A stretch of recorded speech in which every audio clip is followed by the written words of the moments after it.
اعوذ باللہ من الشیطان الرجیم بسم اللہ الرحمن الرحیم نحمدہ ونصلی علی رسولہ الکریم فاما بعد۔ دوستو، آن حضرت صلی اللہ علیہ وآلہ وسلم کی قتل کی سازش کس ملعون نے کی تھی، اور اس سازش میں کون کون ملعون شامل تھا، کس کے کہنے پر یہ سازش ہوئی اور کس کس ملعون نے اس میں حصہ لیا۔ دوستو، ہم پر لازم ہے کہ ہم اپنے نبی کریم صلی اللہ علیہ وآلہ وسلم کی پوری زندگی پر نظر ڈالیں کہ ان کے زندگی میں کون سے حالات آئے، کون سی سختیاں آئی، اور کون کون سے موقع پر کس کس ملعون نے ہمارے نبی کریم صلی اللہ علیہ وآلہ وسلم کے ساتھ منافقت کی۔ حضرت ابن عباس رضی اللہ عنہ سے روایت ہے کہ قریش کے تمام قبائل کے سردار دارالندوا میں جمع ہوئے، اور ابلیس ملعون بھی بوڑھے بزرگ کی شکل میں ان کے پاس پہنچ گیا۔ جب سرداران قریش نے اس کو دیکھا تو پوچھا، تم کون ہو؟ کہا، میں نجد کے علاقے کا بزرگ ہوں، جس مقصد کے لیے تم جمع ہوئے ہو اس کو میں نے بھی سنا ہے، اس لیے میں تمہارے پاس حاضر ہو گیا ہوں۔ تم مجھ سے بڑی اہم رائے اور نصیحت حاصل کر سکتے ہو۔ کفار نے کہا، اچھا تم بھی اس مجلس میں شریک ہو جاؤ۔ چنانچہ شیطان داخل ہوا اور کہا، تم اس شخص آن حضرت صلی اللہ علیہ وآلہ وسلم کے متعلق خوب غور کر لو۔ اللہ کی قسم، وہ وقت قریب آ گیا ہے جب یہ تم پر غالب آ جائے گا۔ تو ایک سردار نے کہا، اس حضرت محمد کو مضبوط باندھ دو، پھر تکلیف دیتے دیتے انتظار کرتے رہو حتیٰ کہ یہ مر جائے، جیسا کہ اس سے پہلے کے شعراء مر گئے تھے، جیسے نابغہ کا زہیریہ۔ حضرت محمد صلی اللہ علیہ وسلم بھی ان جیسا ایک شاعر ہے، نعوذ باللہ۔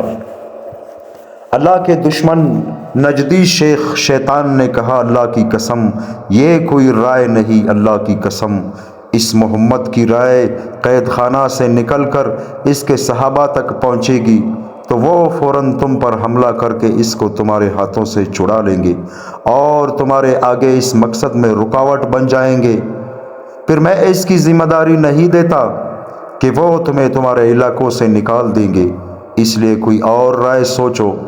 تو ایک اور سردار نے کہا، اس محمد کو اپنے علاقے سے نکال کر سکھ کا سانس لے لو، کیونکہ اگر یہ یہاں سے چلا گیا تو پھر یہ جو کچھ کرتا رہے تمہیں کوئی نقصان نہ ہوگا، تم سے اس کی تکلیف ہٹ جائے گی اور تم آرام سے رہو گے، اور اس کی شرارت دوسروں کے سامنے ہی ہوگی۔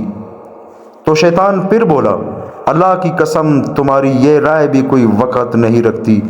تم اس محمد کی حلاوت کلام اور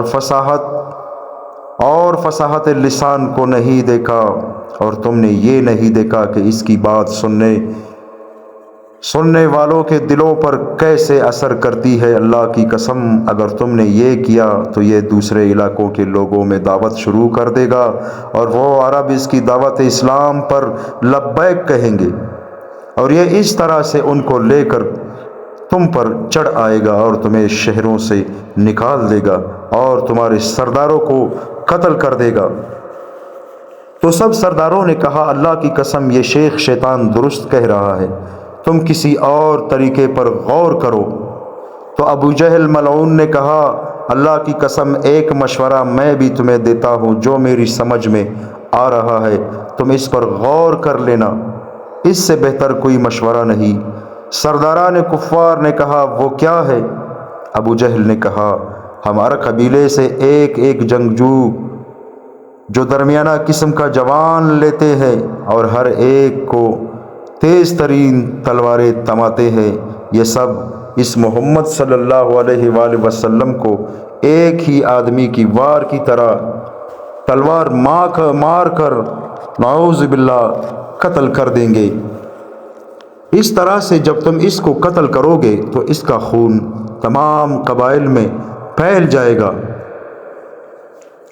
مجھے یقین ہے اس طرح سے حضرت محمد صلی اللہ علیہ وآلہ وسلم کا قبیلہ بنی ہاشم تمام قریش کے مقابلے میں بدلہ لینے کے لیے نہیں ٹھہر سکے گا۔ اگر انہوں نے ہم سے جنگ چھڑی تو ہم ان سب کو قتل کر دیں گے اور ان کی ایذا سے محفوظ ہو جائیں گے۔ شیطان نے کہا، اللہ کی قسم، یہ ہے رائے، یہ ہے بات جو اس جوان نے کہی، میری بھی اس کے علاوہ اور کوئی رائے نہیں۔ جب یہ کفار اس مجلس سے اٹھے تو اس رائے پر اتفاق ہو گیا تھا، اور اسی وقت آن حضرت صلی اللہ علیہ وآلہ وسلم کی خدمت بابرکت میں حضرت جبرائیل علیہ السلام حاضر ہوئے اور عرض کیا کہ آپ جہاں آرام فرماتے ہیں آج اپنے اس بستر کو چھوڑ دیں۔ پھر آپ کو کفار کی مکہ کی اطلاع دی اور اللہ تعالیٰ نے آپ کو اسی وقت ہجرت کرنے کا حکم فرمایا۔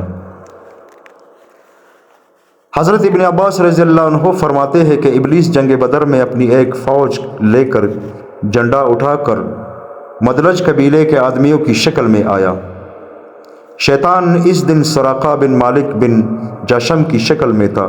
شیطان نے کہا، آج ان مسلمانوں میں سے کوئی بھی تم پر فتح پانے والا نہیں، میں تمہارا مددگار ہوں۔ تو حضرت جبرائیل علیہ السلام شیطان کی طرف متوجہ ہوئے۔ جب شیطان نے آپ کو دیکھا، اس وقت اس کا ہاتھ ایک مشرک کے ہاتھ میں تھا۔ شیطان نے اپنا ہاتھ کھینچا اور پیٹھ دے کر بھاگا، اور اس کی شیطانی فوج بھی بھاگ کھڑی ہوئی۔ تو اس آدمی نے پکارا، اے سراقہ، تو ہمارا مددگار تھا، اب کہاں بھاگ رہے ہو؟ شیطان نے کہا، میں جو کچھ دیکھ رہا ہوں جو تم نہیں دیکھ سکتے، اس نے اس وقت فرشتے دیکھے تھے۔ بے شک میں اللہ سے ڈرتا ہوں، اللہ بڑے سخت عذاب والا ہے۔ حضرت رفاعہ بن رافع انصاری رضی اللہ عنہ فرماتے ہیں، جب ابلیس نے جنگ بدر میں فرشتوں کو مشرکین کو قتل کرتے دیکھا تو خوف کے مارے قتل ہونے سے جان چھڑا کر بھاگنے لگا۔ تو حارث بن ہشام ابو جہل اس کو سراقہ بن مالک سمجھ کر قابو کرنے لگا، لیکن ابلیس نے ابو جہل کے سینے میں ایسا گونسا مارا کہ اس کو نیچے گرا دیا، اور وہاں سے بھاگ کر خود کو سمندر میں جا گرایا اور ہاتھ اٹھا کر یہ دعا مانگی، اللہم انی اسألک ناظراتک ایایا، اے اللہ میں آپ سے میرے لیے دی ہوئی آپ کی مہلت کی بھیک مانگتا ہوں۔ حضرت معمر رضی اللہ عنہ رحمۃ اللہ علیہ فرماتے ہیں کہ ذکر کیا گیا ہے کہ جنگ سے فارغ ہونے کے بعد کفار قریش سراقہ بن مالک کے پاس گئے تھے اور اس کو ہاتھ چھڑا کر بھاگنے کا الزام لگایا، تو اس نے اس سے انکار کر دیا کہ میں نے ایسی کوئی بات نہیں کہی تھی۔ حضرت ضحاک رحمۃ اللہ علیہ فرماتے ہیں کہ ایک منادی نے جنگ حنین میں یہ منادی کی کہ محمد صلی اللہ علیہ وآلہ وسلم کے اصحاب شکست کھا گئے اور محمد صلی اللہ علیہ وآلہ وسلم نعوذ باللہ قتل کر دیے گئے ہیں۔ جنگ حنین میں ایک شیطان نے یہ اعلان کیا تھا،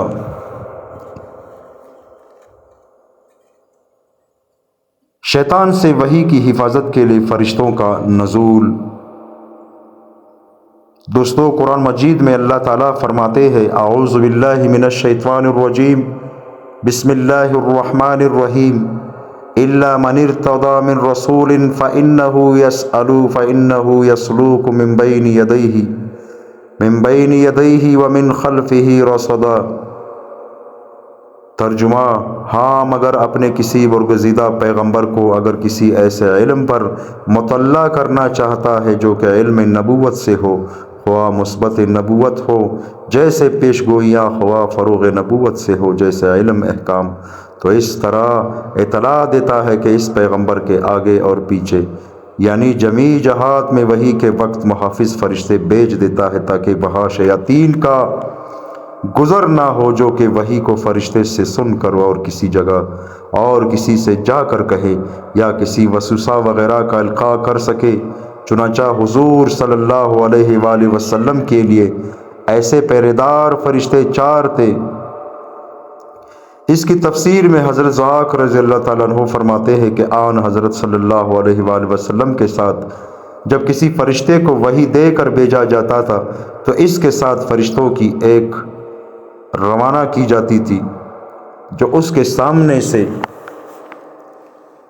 تو فتنہ پیدا کرنا تھا، اس لیے سوال کر کے نکل گیا۔ اگر وہ بیٹھتا تو آن حضرت صلی اللہ علیہ وآلہ وسلم اس کو تسلی بخش جواب دے دیتے۔ جب کسی انسان کے ذہن میں شیطان کا یہ سوال آئے تو حکم یہ ہے کہ آدمی لا حول ولا قوت الا باللہ اور اعوذ باللہ من الشیطان الرجیم پڑھے اور سبحان اللہ کہے اور اس سوال کو دل سے نکال دے اور یہ سمجھے کہ شیطان نے مجھے گمراہ کرنے کی شرارت کی ہے۔ دوستو، شیطان ملعون سب سے زیادہ حضرت عمر رضی اللہ عنہ سے ڈرتے تھے۔ قرآن مجید میں اللہ تعالیٰ فرماتے ہیں یا ابن الخطاب والذی نفسی بیدہ ما لقیک الشیطان سالکا فجا الا سلاک فجا غیر فجک۔ اے ابن خطاب، مجھے اس ذات کی قسم جس کے قبضے میں میری جان ہے، تمہیں راستہ چلتے میں شیطان کبھی نہیں ملتا، وہ تیرے راستے کو چھوڑ کر دوسرا راستہ اختیار کر لیتا ہے۔ حدیث شریف میں ہے، حضرت بریدہ رضی اللہ عنہ فرماتے ہیں کہ آن حضرت صلی اللہ علیہ وآلہ وسلم نے ارشاد فرمایا، اے عمر، شیطان تجھ سے خوف کھاتا ہے۔ شیطان ملعون کبھی بھی حضرت عمر رضی اللہ عنہ کے سامنے نہیں آیا اور حضرت عمر رضی اللہ عنہ سے بہت ہی زیادہ ڈرتے تھے۔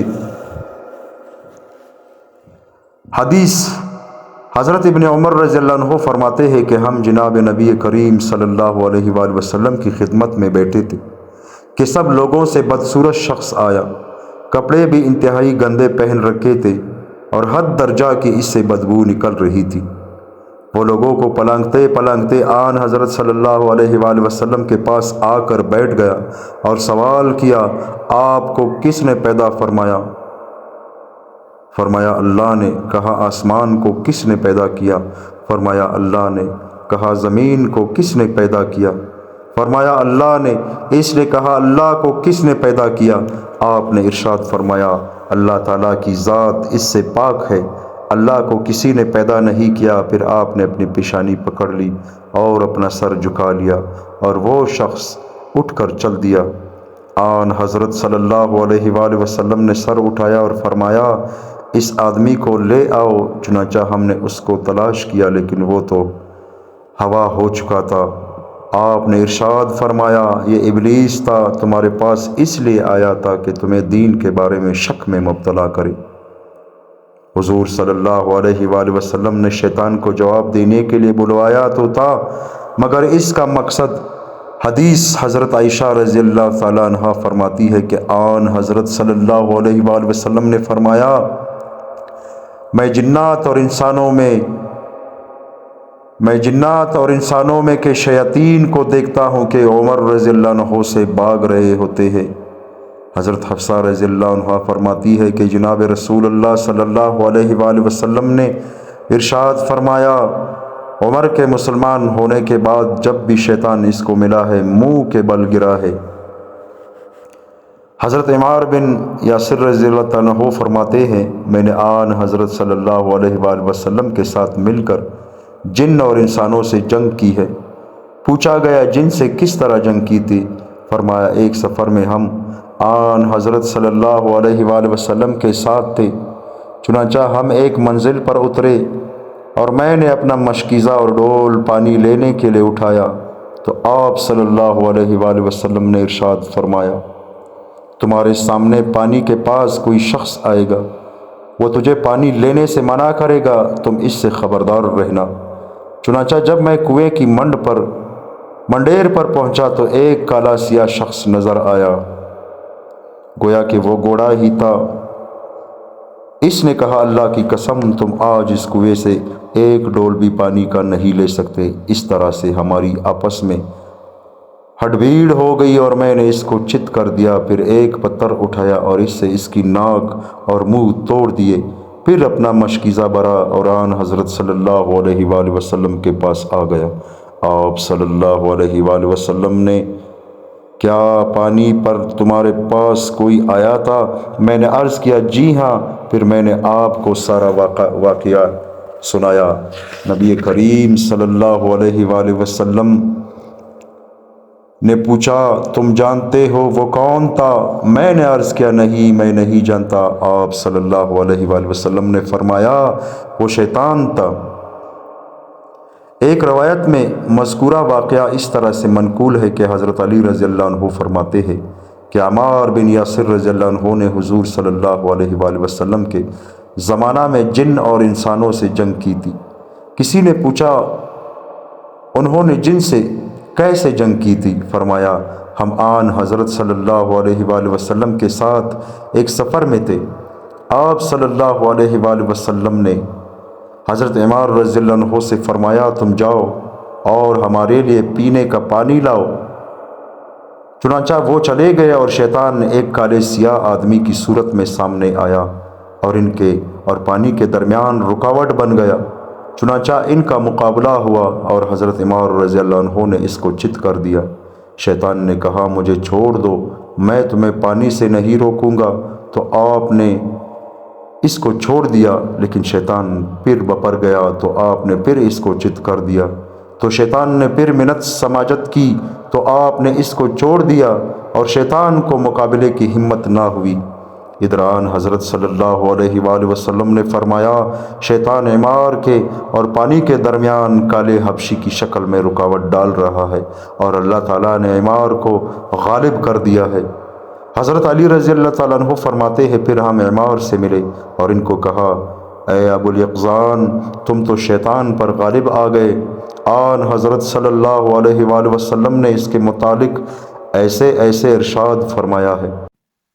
حضرت عمار نے فرمایا اگر مجھے معلوم ہو جاتا کہ وہ شیطان ہے تو میں اس کو قتل کر دیتا، اگر اس سے سخت بدبو نہ آ رہی ہوتی تو میں اس کی ناک ضرور کاٹ دیتا۔ دوستو اللہ تعالی ہم سب کو ان باتوں پر عمل کرنے کی توفیق عطا فرمائے۔ لا حول ولا قوت الا باللہ العلی العظیم۔ جب بھی شیطان غلبہ کرے تو کوشش کیا کرے کہ روزانہ 100 مرتبہ لا حول ولا قوت الا باللہ العلی العظیم پڑھا کرے۔ انشاءاللہ اللہ کے فضل و کرم سے شیطان کبھی بھی آپ پر غالب نہیں ہوگا اور آپ کے دل میں ایسے وسوسے نہیں ڈالے گا جو کہ نعوذ باللہ انسان کو کہیں اور لے جاتا ہے، یعنی گمراہی اور کفر کی طرف۔ دوستو اللہ تعالیٰ سے ہمیشہ یہی دعا کریں گے کہ یا اللہ ہم تو کمزور ہیں، ہماری حفاظت اس ملعون سے فرما۔ اعوذ باللہ من الشیطان الرجیم، لا حول ولا قوت الا باللہ العلی العظیم۔